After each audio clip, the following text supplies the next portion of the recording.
അബ്രാഹത്തിൻ്റെ അന്ത്യം എങ്ങനെയായിരുന്നു?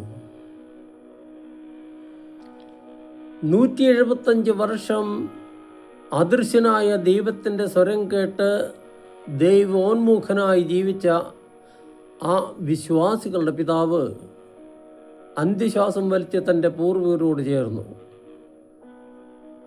ദൈവം അദ്ദേഹത്തിന് പ്രത്യക്ഷനായി സംസാരിച്ചു എന്ന് പറയുമ്പോഴും അത് ഉറച്ച വിശ്വാസത്തിൽ നിന്ന് ഉരുത്തിരിയുന്ന ദൈവാനുഭവമായി മനസ്സിലാക്കാം.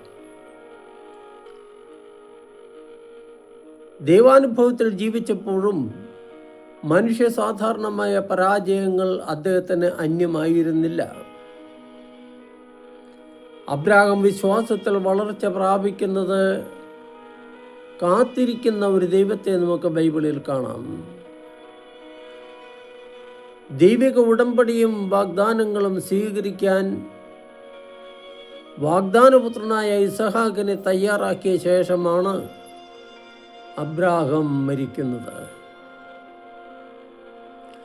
തങ്ങളുടെ പിതാവിനെ സംസ്കരിക്കാൻ ഇസഹാക്കും ഇസ്മായേലും ഒന്നിച്ചു ചേർന്നു എന്നുള്ള ബൈബിൾ രേഖപ്പെടുത്തിയിരിക്കുന്നത് സന്തോഷാവഹം തന്നെ.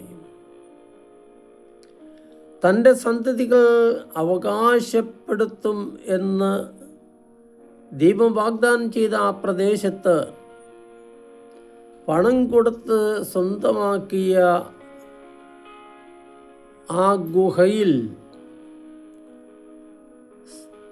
തൻ്റെ പ്രിയപത്നി സാറായുടെ അടുത്ത് അബ്രാഹാം വിശ്രമം കൊണ്ടു.